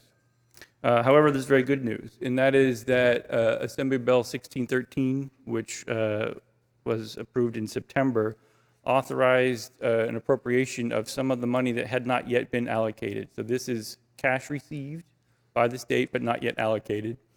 This bill allocates $135 million in these revenues to the Transit and Intercity Rail Program, which guarantees us a minimum capacity of $135 million for the year. Any future revenues received will be on top of this. Any loan repayments, and I think we're due for one in January of $9 million. A loan repayment will go to this program. We'll increase that amount as well, but we're guaranteed a minimum of $135 million. And finally, from this same bill, we received $10 million for the Active Transportation Program, and this is $10 million of cap and trade revenues. And I'll point out, and I think you're going to talk about it later on in your agenda, this is different money with different rule sets. So there'll be a discussion on how to handle that later on. As usual, I'm not the first person to talk about the good news when it comes to August redistribution. But before I do, I want to say something with regards to Texas. Vince mentioned that Texas now is the largest federal program, and this is true. And the primary reason for that is that Texas sends more money to the federal government, and they do that because they use more gasoline in Texas, and diesel, presumably. However, VMT in Texas is 25% lower than it is in California. So what they're doing is they're, not to stereotype Texans, my wife's from Texas. Ford F-150s driving around up and down everywhere you go. I'm sorry. Oh, you're sorry? Oh, no, I'm not. So generally speaking, far poorer gas mileage in vehicles in Texas, which is why they send more money to the feds and they get more money back. So you can't begrudge them getting more money back, but you can certainly look at their environmental policy and question why they're not following California's lead with regard to fuel efficiency. So moving towards August redistribution, this is a great reason to follow our lead. This is the last 3 years of August redistribution. Texas traditionally does top the list for August redistribution. And without having any proof whatsoever, I think that might have been a nod to the fact that up until now they were giving the most but not getting the most. This year, however, $293 million in August redistribution came to California. Texas is not even on the top 5 this year. They received $75 million. So California's 293 is huge. It's the biggest amount ever received by any state, and it's twice the amount what the fund estimate assumed. So the fund estimate assumed a 5-year average for August redistribution, and we programmed that amount in the shop. This is more than twice that total amount, and the amount coming to the state that's greater than what the fund estimate assumed is about $95 million. So this is new capacity for the SHOP program. which leads me to my final slide. It's something that I don't often do in these presentations, but I'm happy to do it this time, which is to give a revised allocation capacity for some of the programs before the commission. I'm recommending an increase in the SHOP of the $95 million of revenue that was received over and above what was expected. I'm recommending an increase in the ATP funding of $10 million, which is commensurate with the $10 million received from cap and trade revenues. And I'm recommending a provisional $135 million for TIRCP. This is actually a reduction from 200. But I'm doing so with the very clear intent to increase that amount when we receive new revenue. This is the safest way to ensure that we can fund a program without getting overextended, because the revenues have proven to be somewhat volatile. I think this is a very safe way to go. We will immediately increase it whenever new revenue is received, perhaps with the next auction, and certainly when we get a loan repayment pursuant to AB 133 expected in January. So with that, this is actually a net increase of a few tens of millions of dollars, and it's good news for once. And for that, I'll be happy to answer any questions. Jim? Thank you, Mr. Chair. Stephen, back to the state controller's office. Why were they holding it up? What's going on there? Right. So the controller's office had early on in the fiscal year changed the methodology in which they distribute funding to transit operators, and they had included new operators that had never been included before and started to spread the money around in a different way.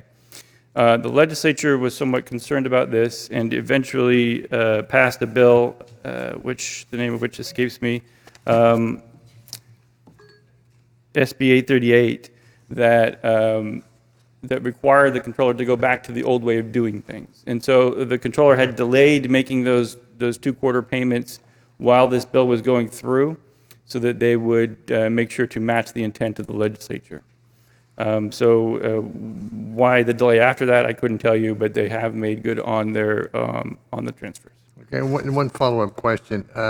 On this cap and trade funding, are we seeing a trend here, or is this an anomaly, or was I would say at this point, it's tough to say. With the passage of SB 32 recently, which really went all in on climate control in the state, I think we're going to see more participation in these auctions in the future. But I can't say for sure. So for now, I'm recommending a very prudent, very cautious course. But I think SB 32 will bring more people to the table and will bring more revenues in the future. Do you know when the next auction is? I don't. Do you? It's in November, so very soon. So we'll see if it's a trend or not. Thank you. Thank you.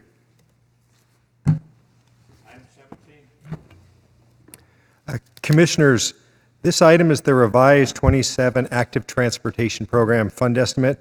This is an action item. Caltrans has revised the fund estimate to reflect $10 million from the Greenhouse Gas Reduction Fund that was recently appropriated for the Active Transportation Program. Commission staff in the companion book item has translated the resources identified by Caltrans into updated 2017 program capacity in Table 2. The funds identified, $10 million from the Greenhouse Gas Reduction Fund, in addition to $8 million from the FAST Act, are available in 2016 through 2018-19. However, our current call for projects is for projects to be delivered in 2019-20 and 2021. Therefore, staff has provided in Table 3 target amounts available for advancing. Staff recommends approval of this revised fund estimate.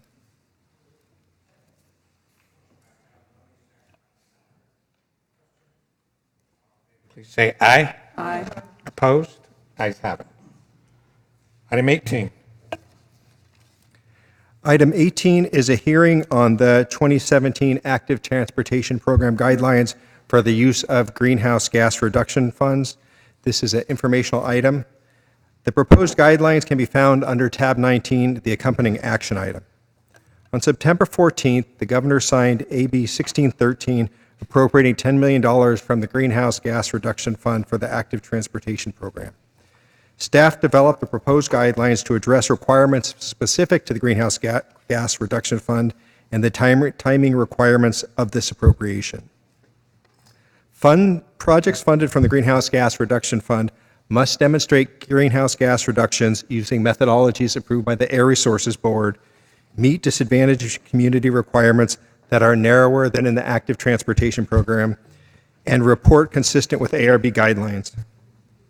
Additionally, projects funded with this $10 million must be allocated no later than June 30, 2018. In future ATP cycles, we will look at how we can develop consistency between ATP guidelines and ARB guidelines. However, for this cycle, we've developed these proposed guidelines to address these unique requirements. The proposed guidelines would make the $10 million available to projects recommended for funding in the statewide portion of the active transportation program, allowing some projects to be delivered in 2017-18 rather than 19-20 and 2021. Interested project sponsors will have to submit an updated schedule and funding plan demonstrating deliverability, quantify the estimated greenhouse gas reductions of the project, and provide additional disadvantaged community information. Staff proposes to limit the greenhouse gas reduction funds to construction or construction projects with a non-infrastructure component only. The proposed guidelines state the intent to program 50% of the $10 million to projects that benefit disadvantaged communities in recognition of the overall greenhouse gas reduction fund requirements. On September 29th, staff presented a framework for the guidelines to the Active Transportation Program Technical Advisory Committee. On October 5th, staff convened the Active Transportation Program Work Group to discuss the preliminary draft guidelines. We received comments at these forums and subsequently. All comments were considered. Some comments have been included in the draft guidelines. A number of comments have not been included in those guidelines. These include suggestions to give priority to urban areas, to consider a variety of projects, including standalone non-infrastructure projects, bike share projects, bike hubs or roundabouts, a support of the use of estimated greenhouse gas reductions as a threshold criteria, but not for scoring or ranking, the use of 100% of these funds for disadvantaged communities, and lastly, to use a postmark date rather than a due date for application submittal. In relation to this last item, I was just told at the RTPA meeting that in the last round of active transportation program call for projects, some jurisdictions from Southern California drove up their applications. That does not seem in the spirit of this greenhouse gas reduction program. So we will be recommending adoption of the guidelines with that change. With that, staff recommends opening up the hearing for public comment. Any questions before we open it up? Yes, if they drive it up in a Tesla, is that okay? I think that would work. Great. The hearing's open. Are there any speakers? Seeing none, hearing's closed. Commissioners, the next item is item 19, which is the approval of the guidelines. Staff recommends approval of the guidelines with the change of due date from a due by to postmark by. Motion by Gilmetti, second by Burke. Questions? All in favor, please say aye. Aye. Opposed? Ayes have it. Item 20, Eric.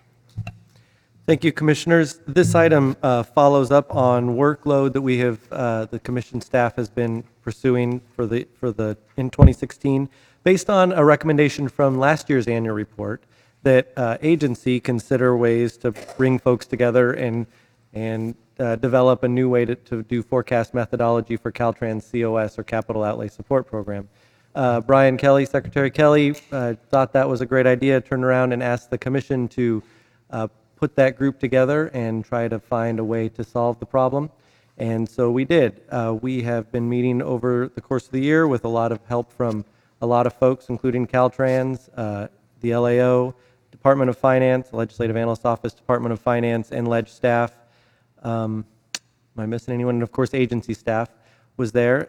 And we, through our course of our discussions, determined that one of the biggest problems that we're facing is, the legislature certainly is facing, is the fact that when Caltrans does their annual budget for their capital outlay support program, it is a slice of a very large workload, and it is a point-in-time reference that in a year later is very difficult to tie back to and hold Caltrans accountable to, given the fact that a lot of things change in a project over the course of a year. With all that in mind, the legislature, unfortunately, in budget hearings year after year, get put in an awkward position of trying to hold Caltrans accountable for the way they spend a very big chunk of money every year without the data necessary to really do it. And it kind of ties back to the fact that Caltrans really budgets their projects by project phase and not by annual workload. And so with that in mind, commission staff is proposing that the commission recommend to the legislature that the commission have be given the responsibility to allocate the capital outlay support components of each project in the same way that we do capital and construction support currently. And in that way, the commission will be responsible for holding Caltrans accountable by project component, as opposed to the legislature putting in so much effort to try to hold them accountable and really in no way ever able to do so.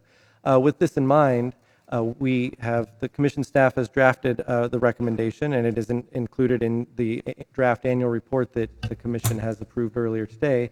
And with that, there's a letter to the secretary explaining what the recommendation is and the justification for that recommendation, and that is what this item is about. And so with that, if there are any questions, at the end, I would just ask that the commission take an action to approve this recommendation and the letter submittal to the secretary. I'm happy to answer any questions about that. Questions? Motion by Tavaloni, second by Madaffer. Further questions? All in favor, please. Jim? Well, I just wanted to comment on I'm really pleased that the commission is weighing in on this. Again, as has been mentioned, the legislature has been put in really a tough kind of position every year. And my commitment is to be able to work through, looking at flat rate overhead on projects, and then also capping the COS on self-help counties on inspection and oversight going forward. So, and then also the possibility that if a lot of these measures that are out there, some of these self-help counties aren't allowed to proceed by their voters, what do we do as far as that staff that has been committed to these counties, as support? So looking forward to working with the commission and Caltrans going forward legislatively to correct some actions that need to be long overdue processes fixed. Further questions or comments? All those in favor, please say aye. Aye. Opposed? Ayes have it. We're going to jump to item 26. Don? Okay. Thank you, Commissioner. So item 26 is an information item. The Budget Act approved under SB 826 provided authority to the Commission to allocate the federal formula funds under the National Highway Freight Program. With this new responsibility, guidelines for the programming and allocation of these funds will need to be adopted. Staff has laid out a timeline to develop these guidelines through a series of public workshops beginning next month, and we anticipate presenting final guidelines at the May 2017 meeting. So again, this is just an information item that lays out the schedule, and we'd be happy to take any initial comments or questions at this time.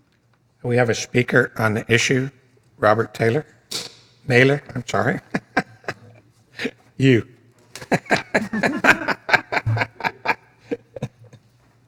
I seen a T there. Thank you, Mr. Chairman, Chairman Bell, Chairman Frazier.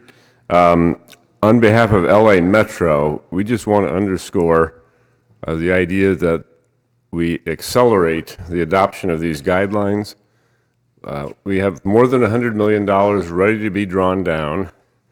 The LA Metro Board has projects lined up. This commission has always favored getting money out on the street as quickly as possible. So anything that can be done to move this forward, we urge you to do so. Thank you. Thank you. Any further speakers? This was just an information item. Okay, we'll drop back to item 21. Yes, Commissioners. Item 21 is the asset management plan. At this meeting, Caltrans is presenting the performance measures and asset and targets for the 4 asset classes: pavements, bridges, culverts, and intelligent transportation system elements. They represent the first phase of the asset management plan. The complete asset management plan is due to the Commission in 2020.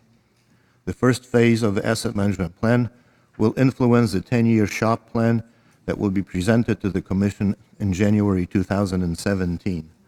In the book item, you have a table that shows the current condition of the 4 assets, with the pavement asset being subdivided into additional 3 areas, and you are showing the department's proposed targets.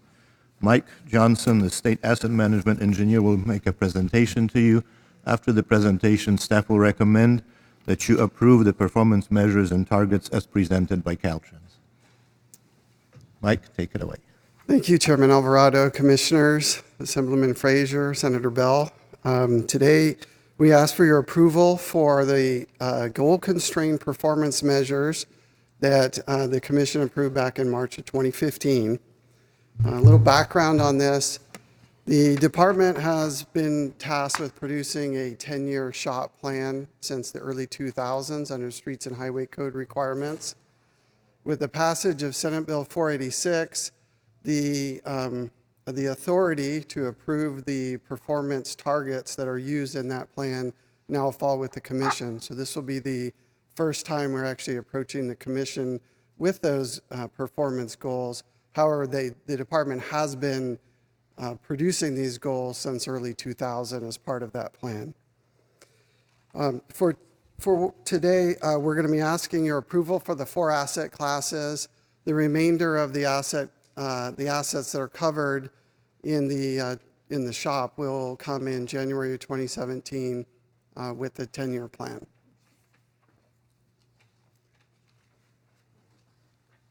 The prior accomplishments or adoptions of the Commission include adopting the federal performance measures for pavements and bridges. This is a change from the old measures we've been using to be compliant with requirements of MAP 21 and subsequently the FAST Act. That adoption occurred in March of 2015. In the same meeting, the Commission approved the definition of the focus areas, which were the 4 primary asset classes: bridges, pavements, culverts, and ITS elements. In March of this year, the Commission approved the first phase of the framework for phase 1 of the asset management plan. So what does this really mean in layperson's terms? When we look at buying performance, either condition or actual performance, as we ask for more performance, there's a price tag associated with it. So generally, we look at it in a curve that looks something like this. As the condition or performance improves, moving on the horizontal axis to the right, the cost generally increases. If we do nothing, we establish what we refer to as our lower bound. In other words, we do nothing, where will we be? And then when we look at where are we along this curve, we're somewhere usually midstream of that curve. And what we're asking the Commission for today is to establish this upper bound, which is where we should be independent of finances. So the targets that we're asking you to approve today are not fiscally constrained targets. That's a very important concept. What we look at in the 10-year plan is the performance gap between these 2 places. Where are we today, and where do we think we need to be as a state? And from that, we will then estimate the costs associated with that, and that is, in fact, the unconstrained need of the state of California for the state highway system.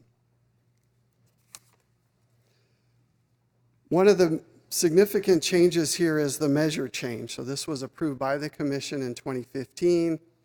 The department has been in somewhat of a holding pattern, waiting for a final federal rule to nail down some technical details related to how these measures are calculated.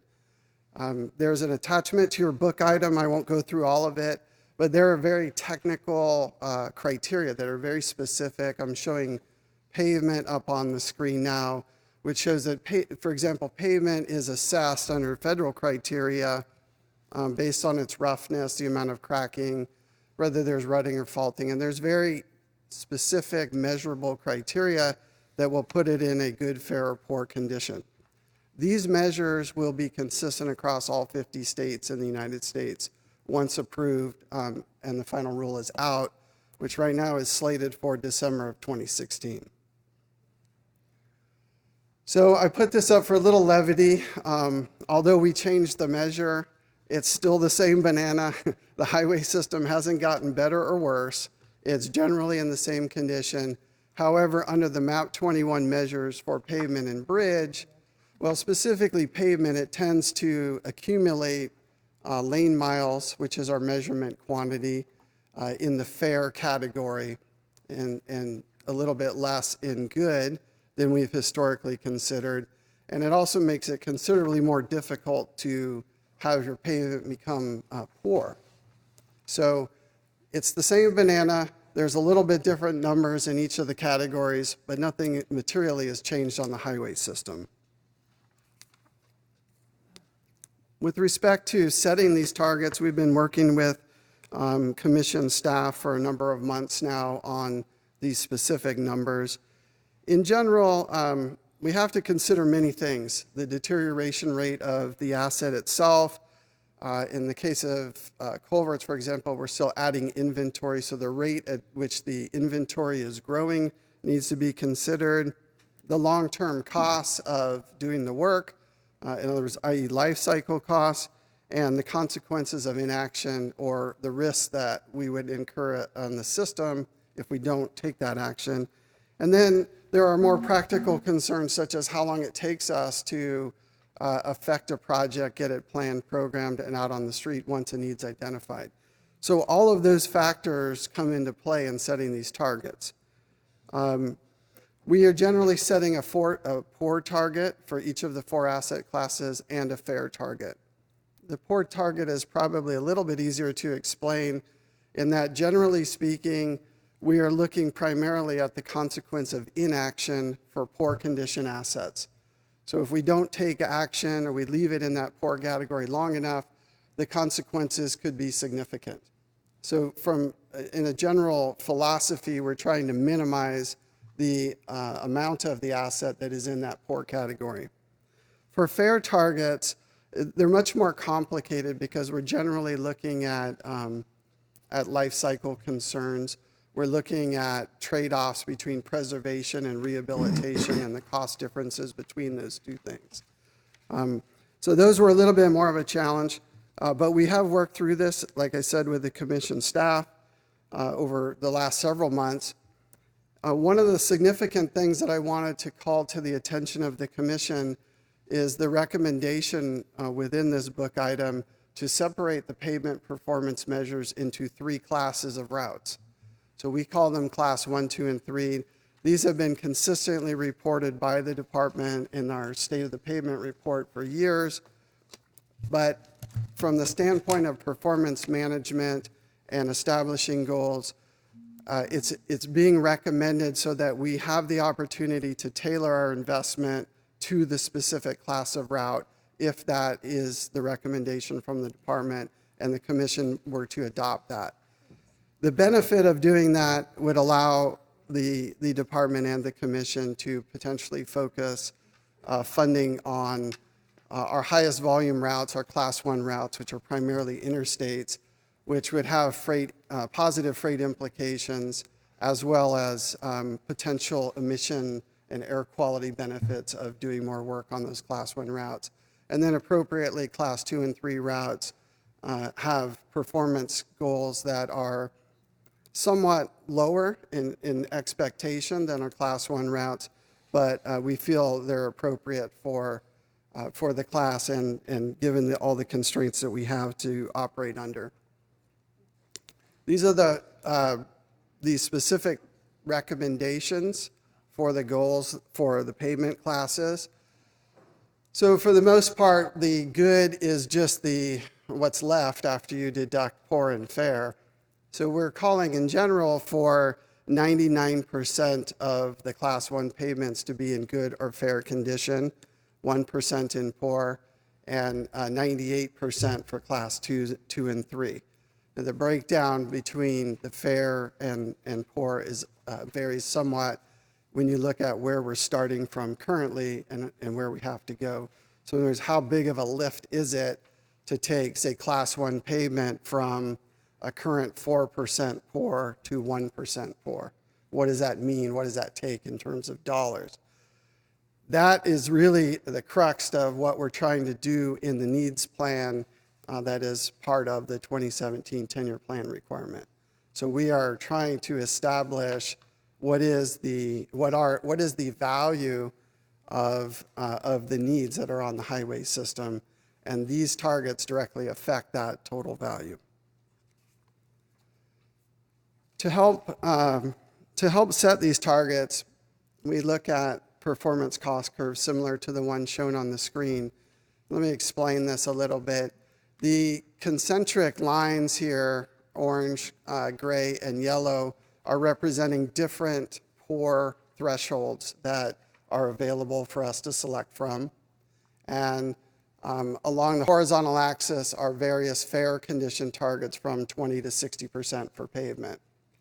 Currently, for Class 1 routes, we're sitting at a little bit over 50% of the pavement is considered fair, and we're sitting at 4% poor, which is this yellow line. So this intersection is our current point, which equates to a certain amount of funding necessary to close that gap. In this case, it's just short of $10 billion over 10 years, or $1 billion a year for Class 1 pavement. Our recommendation of the commission today is to move up to 1% poor and I think it's 39% fair, and that equates to a 10-year need of $12+ billion. So these are the types of analysis that the department has been working with the commission staff for months to go through to arrive at this recommendation, or these recommendations. In a similar manner, we looked at bridge and culverts and ITS elements. These assets represent a lesser investment than the pavement in terms of where the total shop dollars go. However, they're still significant. For bridges, we're recommending a 1.5% poor target, a 15% fair. For culverts, it's 10 poor and 10 fair. And for our ITS elements, which are predominantly electronic components, there is no fair condition. They're operational or non-operational, so there's a good or poor. And we're looking at, we're recommending a 10% poor target for the ITS elements. So before the commission is the recommendation. If approved, we will use these performance targets in the development of the 2017 10-year plan. Again, that's the unconstrained portion of it. And we will deliver that plan to the commission as required under the Streets and Highway Code in January of 2017, along with the 5-year maintenance plan. Historically, the department has also done an investment, developed an investment plan as part of the overall 10-year plan, and we will continue to do that and make a recommendation of where we think the funds that we do have available would be invested. If all of this is approved in January, then that will start influencing downstream planning, will dictate what the specific focus areas are that the department is going forward with in terms of the level of investment and the nature of the investment in terms of the objectives we're trying to accomplish.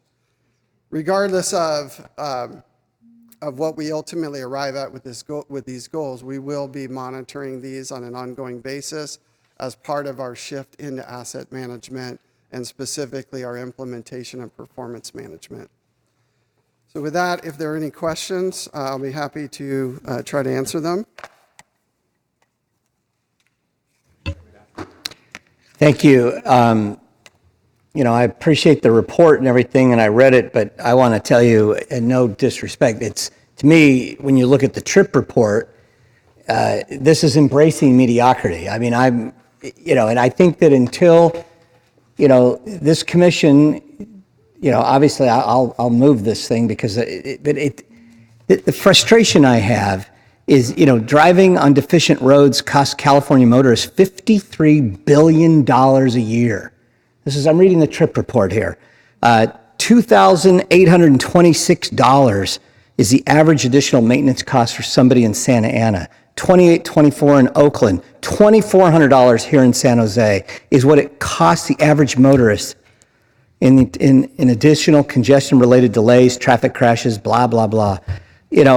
14,000 people were killed in California crashes from 2010 to 2014.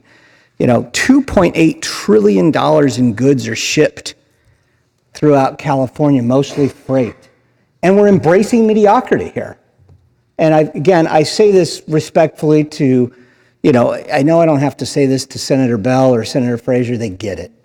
But the frustration is does the rest of the legislature understand that what we're embracing here is we're on the margins at best. We're on the margins at best. And when you see this kind of stuff, the fact that VMT went up 15% in California between 2000 and 2015, that commute times are 27.6 minutes long, the 7th longest in the nation, and the fact that we're not, some of the other money that's in this report here directly relates to cost of motorists driving on the roads. And I just am a little embarrassed that we're going to support something that if the public were to see this and really study it closely, this is completely inadequate. But with that, I'll move its approval because I don't think we have any other suggestion. I mean, I'd be happy to, somebody else want to change the numbers or put the thing off, but I'm not prepared to do that today. Information item. No, it says action on the agenda. No, this is an action item, Commissioner. Okay, we have Commissioner Dunn and then Susan. Thank you. I may have missed this at the beginning of your report. We have a track record now of knowing where SHOP funds are and the likelihood of getting SHOP funds. And is this based upon the reality of today and the likelihood in 10 years that it's not going to be magically fixed? Or is this, are you devising these targets based on please God, a future fix? The performance targets that you have in front of you are not constrained by our fiscal situation. In other words, they are a recommendation. It is probably worth noting or reminding the commission that the actual funds available to the department for the SHOP objectives is approximately 20 cents on the dollar of this need. So while I appreciate the comment that we could do better, the reality is that the actual funding available is only about 25% of what these goals would establish. So would the targets, if this is really just a lovely exercise in my head, thank you, you have to do it, right? It's part of the law, great, got it. But if you were going to do this for real, as a Caltrans professional, would these targets look different? We were not bound by our current fiscal situation. I know that, no. but I'm saying I'm binding you now for the current fiscal situation. If you were truly bound by what reality was, what would these targets, might they look a little differently? Probably.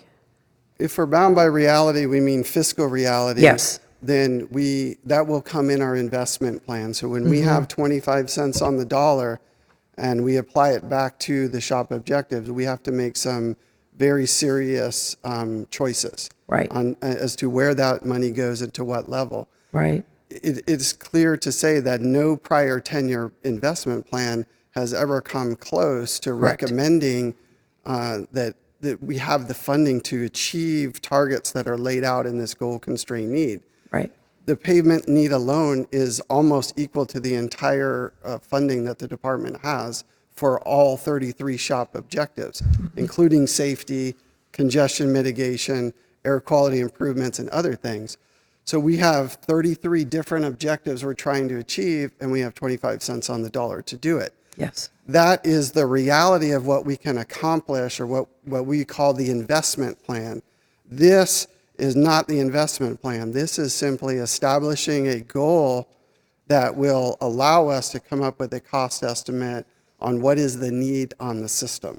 I truly understand that.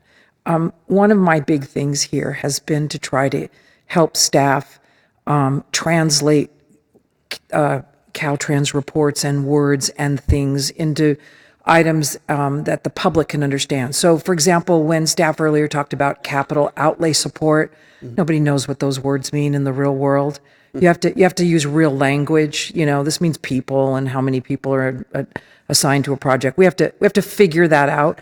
So I would just encourage, when this report, when you finalize this, and I'm going to second Mr. Medaffer's motion because I think of this as a drill, and I get it. But I would encourage some upfront language that says, you know, these are my words, don't believe what you're about to read, that this is anywhere near reality. This is just the perfect world thing that we would like to attach. Oh, by the way, could you kind of work on the funding that goes with this? You know what I'm saying? Is kind of put it in real world language. You guys get where all these pieces connect, and I hear your words that you know where that meshes with the funding plan and implementation. I'm just trying to connect the dots for normal people like me who are trying to figure out what all the words mean when you share. So does that make sense? Yes, and we'll strive to accomplish that with our plan in January. I appreciate it. A preamble. Thank you. So I've seconded his motion too. Yeah. Well, I share the concern that we're penny wise and pound foolish on some of these things by not stepping up and finding the money. So to sit here in the technology innovation, one of the capitals of the world anyway, and to say that our ITS is only 35% of it doesn't even work, because it's either, if I read this chart right, it's either working or it's not. So I think that's kind of tragic for all of us when we look at what we can do with better technology in terms of better asset utilization. So I'm in the camp as well of lamenting, you know, how loud do we really have to pound for a reality check here to, you know, fix freight first or whatever. You know, I mean, we all give good lip service to taking good care of what we have, but by the motion that we have, it's kind of, well, sort of, maybe here's what we can squeak out. So do we have any other options available? One point to bring up is that the commission did accept the department's recommendation in the 2016 SHOP to make an additional $150 million investment in transportation management systems, and the department is working through those projects right now.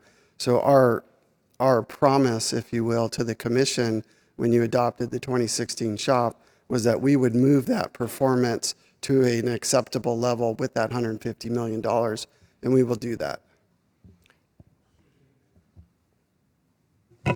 Commissioners, I just wanted to, I guess, make sure that you're aware that this is an ongoing process. This is not the only time you will have an action before you on this issue.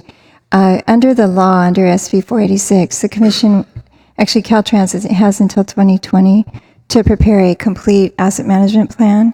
And I know Caltrans is working hard to put that together. It's very difficult, but an asset management plan would also talk a little bit about maintenance, and actually not just a little bit, but it should pull in all the assets in a plan for maintenance and the rehabilitation projects that we program in the shop. This is only a first step. And next in January, when we receive the 2017 shop plan, the draft, that'll be very interesting for the Commission. That's where we will talk about how much money is projected available, and there will be hard decisions on what those targets should be with respect to the limited amount of funding.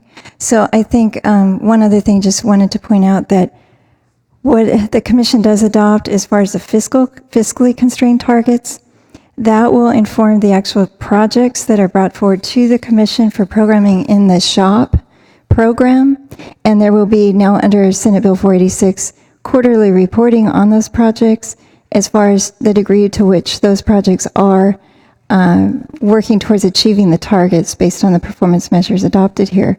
So it's all working together. It is going to take a little bit of time to get to where we need to be, but as staff, just want to assure you that Commission staff is working very closely with both Caltrans and the Transportation Agency in this regard. Yeah, just one quick comment to go directly some of the comments of the commissioners. This is an important marker to identify. It is where you want to be. We know where we're at.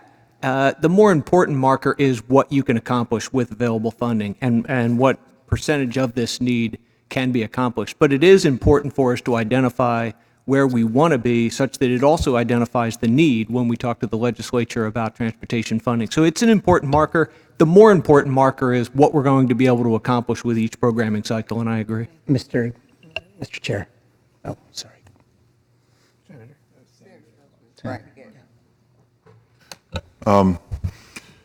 This is the subject of daily discussions with legislators, so I think we have to get this right, and just looking at this, I have a couple comments. I think the 10-year horizon, I think you can have a 5-year, 10-year, but you ought to also look at like the life cycle. If you're going to really look at life cycle costs, what is the life cycle?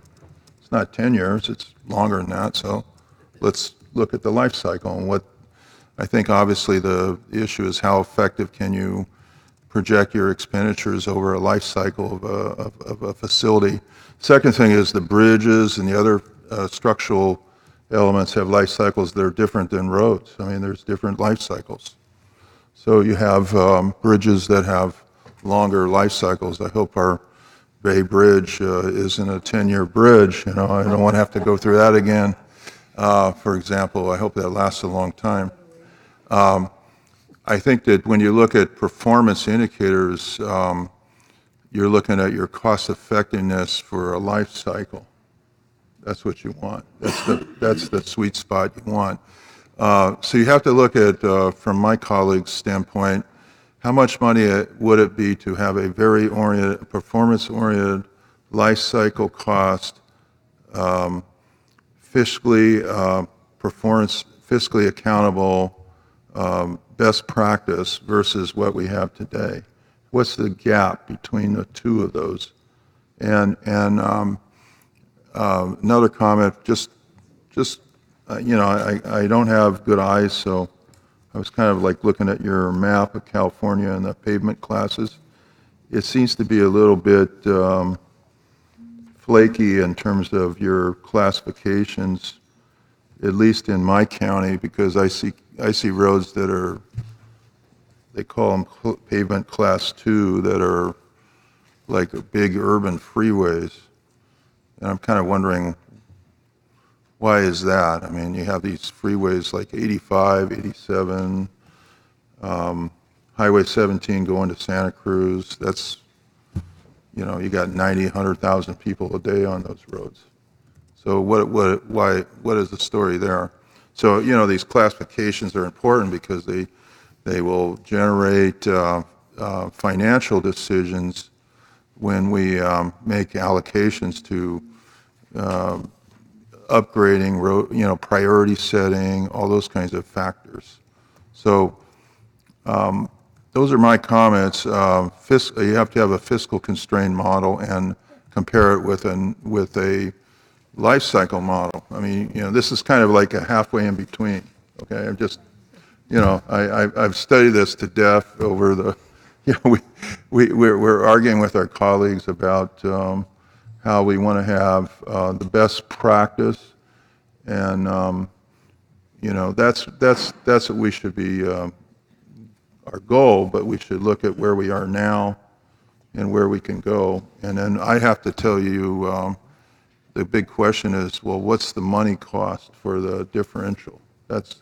So my job, our job is to figure out the fiscal cost. So we have to tell them, okay, we can justify that if you give us this much money for added SHOP program, it will be invested in a wise way, and it will be invested in the most cost-effective way so that we can guarantee you that you will have an infrastructure system in California you can be proud of. And you have to look at a document like this and all the other documents probably you're going to deal with in that regard in terms of when you talk about performance targets. Thank you. Mr. Chair, just very brief, Mr. Chair. I do agree with Malcolm that an important marker is what we're accomplishing, and I get what that is.